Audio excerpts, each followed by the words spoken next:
нам штопает одежку, пылесосом кто будет? Пылесос. Кто на свете?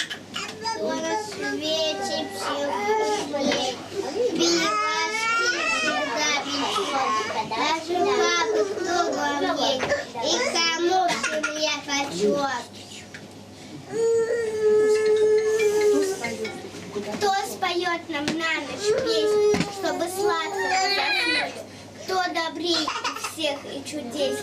Конечно же, бабуля.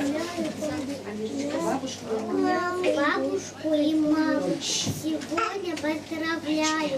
В день 8 марта счастья пожелаю. Повторять, как люблю, я не перестану. Бабушка и мама лучшие друзья, а догадали со мною очень счастлив я.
Доброй бабушке.